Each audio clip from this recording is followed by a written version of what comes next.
My name is James Whitaker, and for over 20 years I believed I had a gift. I was a medium. I heard voices. I saw things that others couldn't.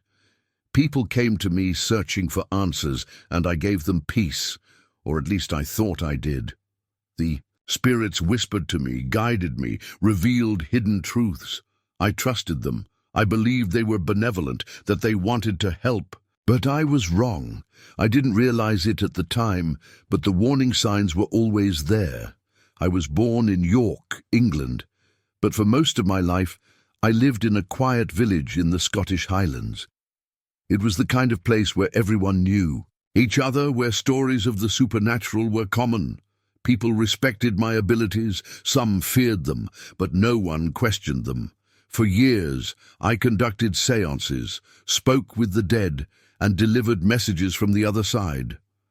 I never doubted what I was doing. The spirits had always been kind, helpful, until the night of my last session. That night, something was different.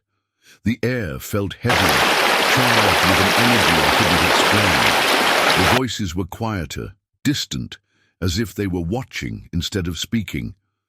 I remember closing my eyes, waiting for a familiar presence to emerge, but instead I heard something else, a whisper, faint, distorted. "Soon you will see the truth in your dreams." I opened my eyes, my skin crawling. The voice didn't belong to any of my usual guides. It was unfamiliar, hollow. It didn't feel like a message. It felt like a warning. I should have been afraid. I should have questioned it, but I didn't. I dismissed it as nothing more than a strange encounter.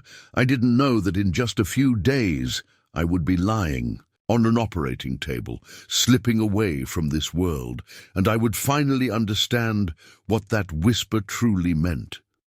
For as long as I could remember, I had heard voices. As a child, I thought everyone did. The whispers came in the quiet moments, when I was alone in my room, when I walked through the woods near my home, when I closed my eyes at night. At first, they were just murmurs, too soft to understand. But as I grew older, they became clearer. I was 15 when I realized I had a gift. My grandmother had passed away, and my mother was inconsolable. One evening, as she sat in the kitchen crying, I heard a voice. It wasn't in my head. It was right beside me. A familiar warmth filled the air, and I felt an overwhelming sense of peace. Then I spoke, repeating words that weren't my own. "Tell her I'm still here. Tell her I see her, and she doesn't need to cry." My mother froze. She looked at me with wide, tear-filled eyes. "James, what did you just say?" I hesitated, unsure if I had imagined it. "It's Gran," I whispered. "She's here." That was the moment everything changed. Word spread quickly through our village that I could communicate with the dead. Neighbors came to me, asking if I could reach their lost loved ones. At first, I was hesitant, but every time I closed my eyes and focused, the whispers returned. I never charged for my services, not at first.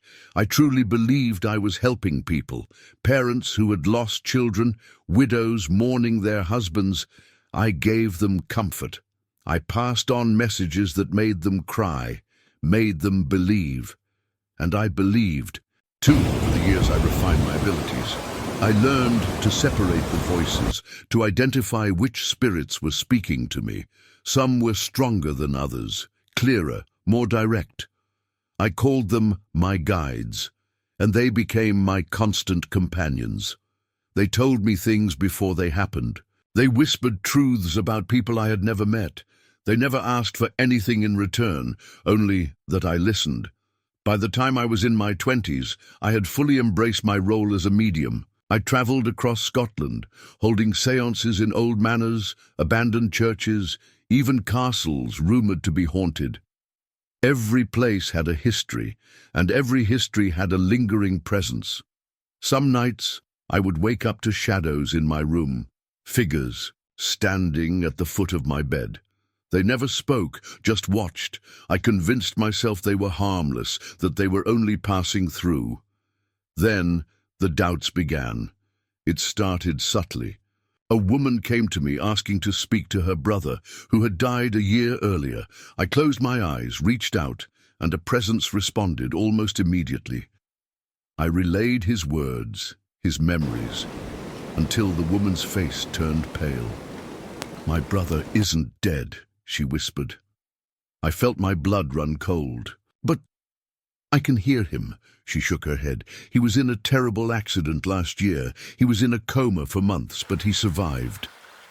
I forced a smile, trying to cover my mistake.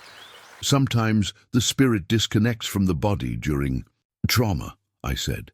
"Maybe that's what happened."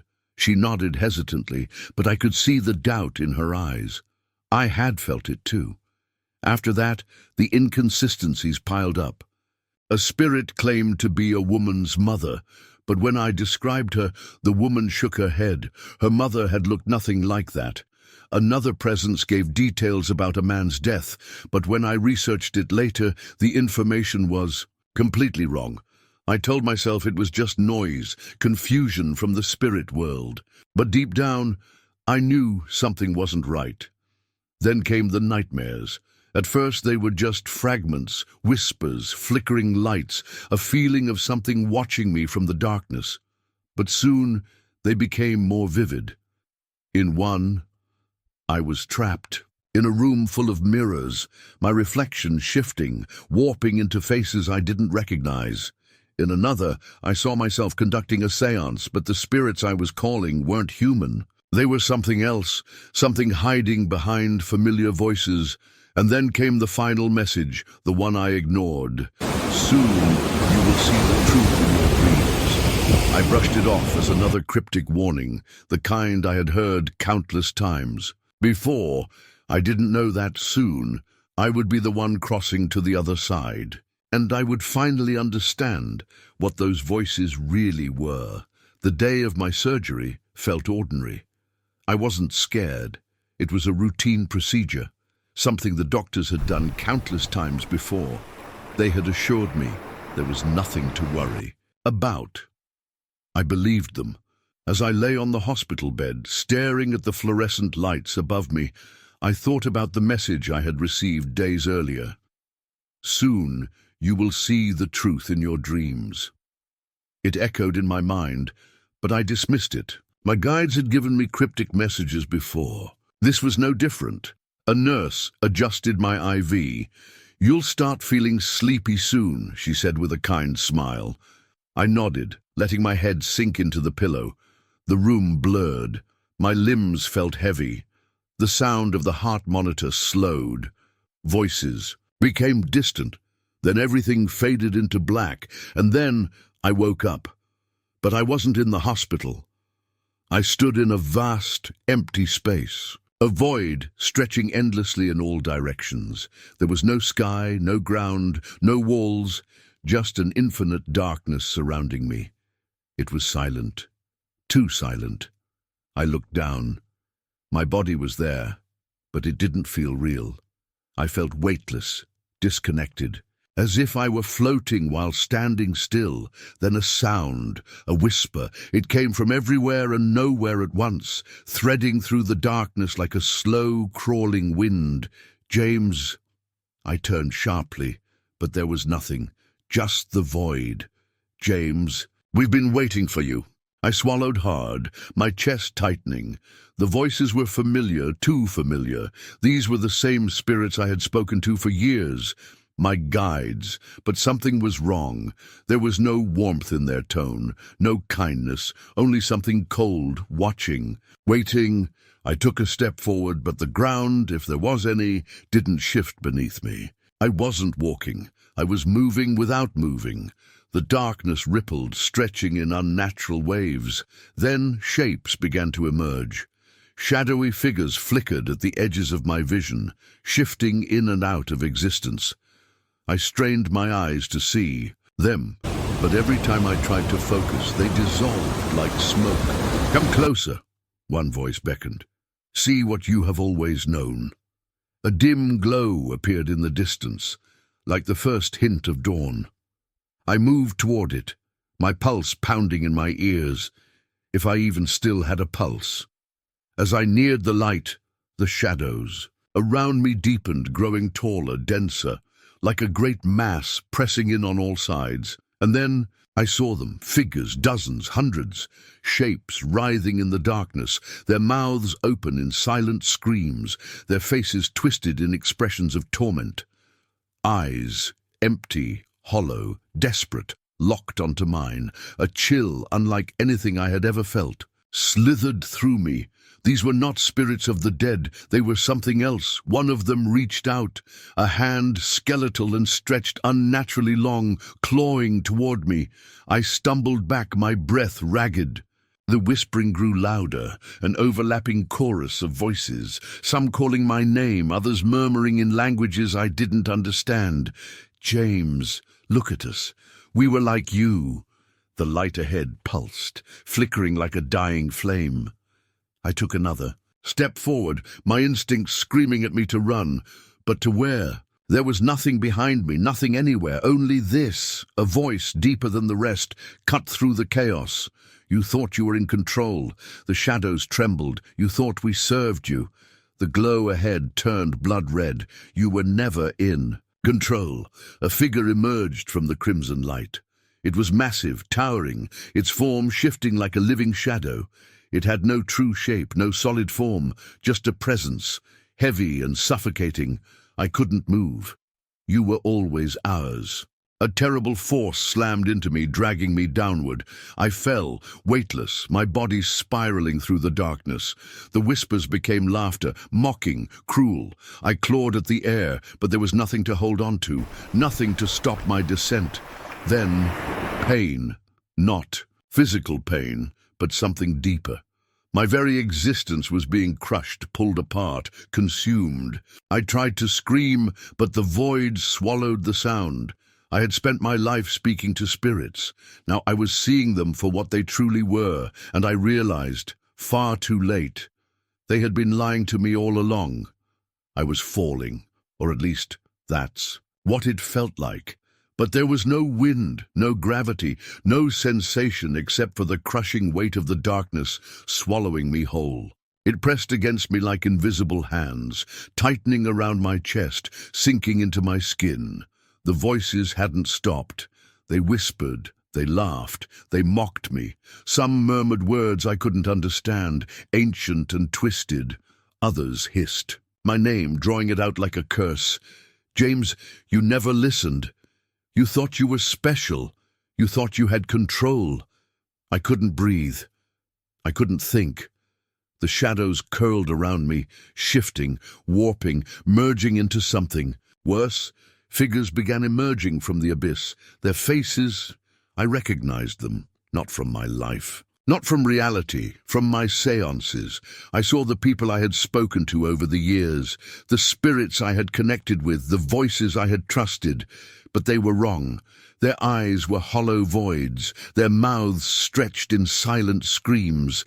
Their bodies convulsed, twisting in unnatural ways, as if they were puppets held by invisible strings. James, we were never who we thought we were. One of them stepped forward, its form flickering like a distorted image, barely holding its shape.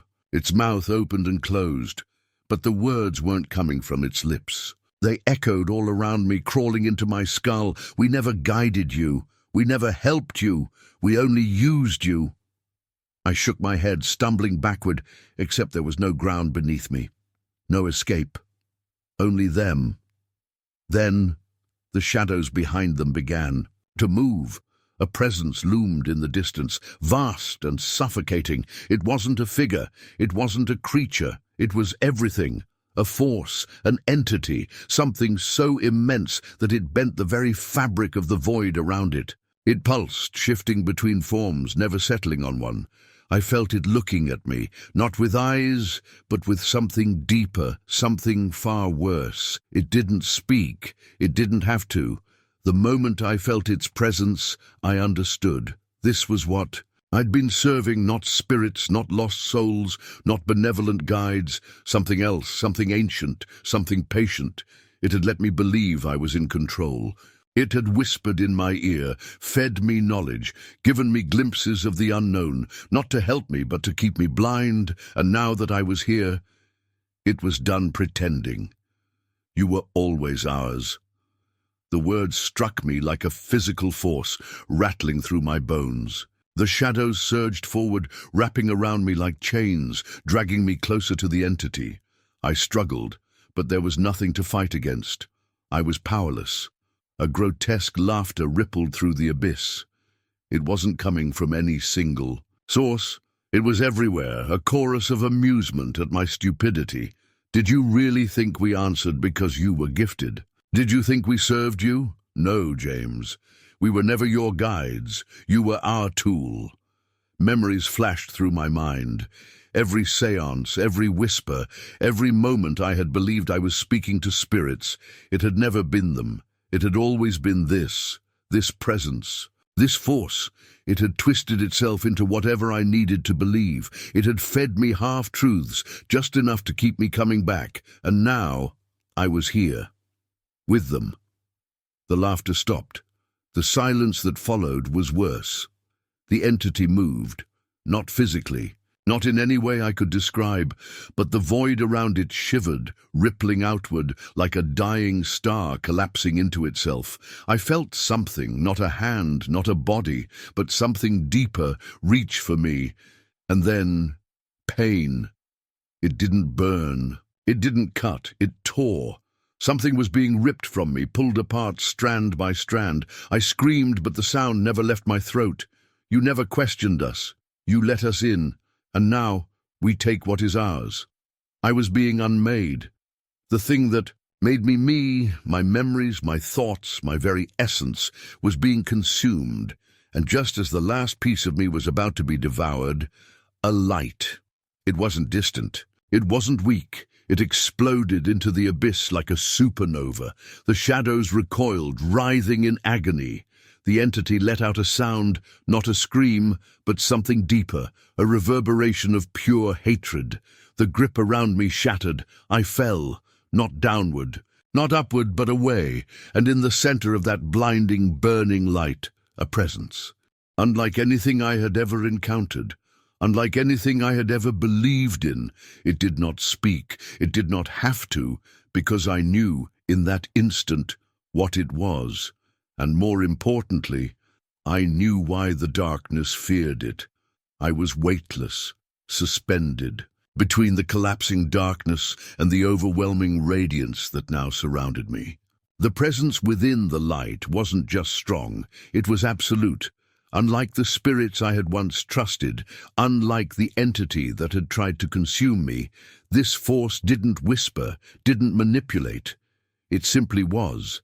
The void recoiled from it, shrinking away like shadows fleeing from the dawn. I could still hear the screeches of whatever had held me moments ago, but they were distant now, fading, retreating. The darkness feared this presence, and for the first time, I understood why. This wasn't just another force. This was authority itself, a voice, not spoken, not heard but felt, resonated through my very being. You were deceived. It wasn't an accusation. There was no anger, no condemnation, only truth. And that truth crushed me, because I had been deceived. For over 20 years, I had believed I was speaking to spirits. I had trusted them, allowed them to shape my life, my beliefs, my purpose. I had let them into my mind, my soul, never questioning, never doubting.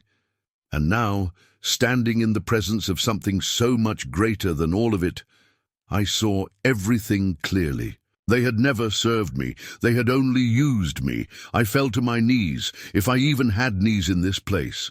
The weight of it all hit me at once, a tidal wave of regret, of realization, of fear. I didn't know. I whispered.